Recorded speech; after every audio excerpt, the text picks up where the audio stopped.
All right, let's dive into one of the most talked about books in the world of crypto, The Bitcoin Standard by Saifedean Ammous. We're going to break down its biggest, most powerful ideas into a really clear and simple explainer. Let's get right into it. But let me start by asking you a question. Do you ever get that feeling that no matter how hard you work, your money just doesn't stretch as far as it used to? That feeling is the key that unlocks this entire book. It argues that the problem isn't you, it's the money itself. So, how does the book explain this? Well, it starts with a really big concept, the idea that there are actually two completely different kinds of money, and they've been in a constant battle throughout all of human history. Okay, so on one side you have what the book calls sound money. Think of gold, or as the book argues, Bitcoin. The market chooses it because it's genuinely scarce, it holds its value, and that actually encourages you to save it. But on the other side, you've got unsound money. This is the government-issued fiat currency we use every day, dollars, euros. It only has value because the government says so. Its supply can be expanded, which forces you to spend it before it loses value to inflation. Now here's where it gets really interesting. The book makes a bold historical claim that over thousands of years, civilizations always, and I mean always, end up gravitating toward the hardest money they can find, the one that's the most difficult to make more of.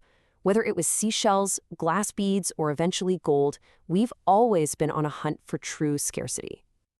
But here's the thing. This isn't just some abstract economic theory. The book's argument is that the type of money we use actually changes the way we think. It rewires our brains and dictates how we plan for our future. And that brings us to this super important psychological idea called time preference. It sounds complicated, but it's not. It's just a fancy way of asking, do you value today more than tomorrow? Are you the person who takes one marshmallow right now, or are you willing to wait to get two marshmallows later? And this is where it all connects back to money. The book's big thesis is that hard money, money that you know is going to be valuable tomorrow, naturally gives you a low time preference. It makes sense to save, to delay gratification, and to plan for the long haul. But inflationary money, it does the exact opposite. It pushes you into a high time preference mindset. You're almost forced to spend your money right now because you know for a fact it's going to be worth less in the future. This quote really just sums it all up, doesn't it?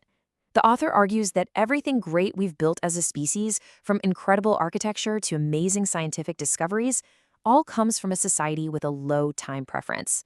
A society that was focused on building for tomorrow. This whole debate is nothing new. In fact, the book frames it as this epic philosophical clash between two of the most influential economists ever, who basically represent these two totally opposite ways of looking at the world. Let's go back to that marshmallow test. It's the perfect analogy. On one side, you've got Ludwig von Mises. He's the guy who patiently waits for that second marshmallow. He's all about delayed gratification. And on the other side, John Maynard Keynes. He eats that marshmallow right away. The immediate problem is the only one that matters. Now, Keynes is pretty much the architect of the economic system we live in today.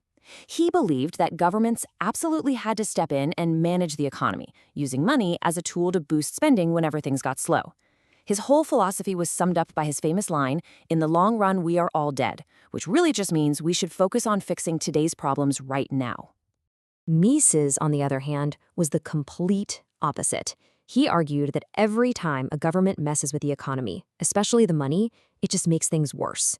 He was a huge advocate for sound money that the market chooses freely, believing it's the only real foundation for a healthy society. Okay, so with all that economic history as a backdrop, we finally get to the book's main event, Bitcoin. And the argument here is that Bitcoin has a property that has literally never existed before in any asset in human history.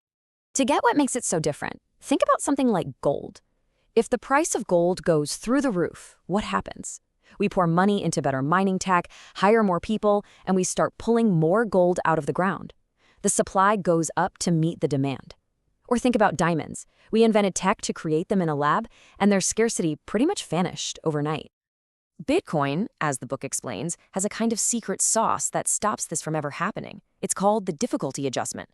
When the price goes up and tons of new miners jump in trying to get more coins, the network automatically makes the mathematical puzzles harder to solve. And the result of that? The number of new coins being created stays exactly on schedule, no matter what. The supply doesn't react to demand at all. So it doesn't matter how much money or power or brilliant technology you throw at it, the supply is absolutely locked in. This number, 21 million, is baked into the code. It can't be changed. And what this creates is the first truly, absolutely finite asset humanity has ever had. So this leads us to a really important clarification. Figuring out what Bitcoin is actually for. You hear people say all the time, oh, it's too slow to buy a cup of coffee. But the book argues that's like complaining you can't buy groceries with a bar of gold. You're just missing the point. Say, for decades, the biggest puzzle in computer science was how to create digital money. The hurdle was always what they called the double spend problem. How do you stop someone from just copying and pasting a digital coin an infinite number of times? The book argues Bitcoin's true genius wasn't creating a new payment system. It was solving that problem and creating the world's very first object that can't be copied: true digital scarcity. So Bitcoin isn't competing with Visa to see who can process your Starbucks order faster. It's competing with things like gold and central banks to become a global, neutral foundation for the financial system, a final store of value that nobody owns and nobody can shut down. And of course, the book dives right into all the big criticisms. People say it wastes energy, right? The author says that's just the price you pay for a monetary system that can't be corrupted. What about people who say they like blockchain, not Bitcoin? The argument is that a blockchain without the coin as an incentive is just a really slow spreadsheet. And can't the government just turn it off? Well, not unless they figure out a way to turn off the entire global internet at once. And this brings us to the book's final chilling warning. It argues that if a new, harder form of money appears in the world, you don't get the choice to just sit on the sidelines and ignore it. Sooner or later, the consequences of that shift will affect everyone, whether they're participating or not. And that's the massive idea that the Bitcoin standard leaves you with.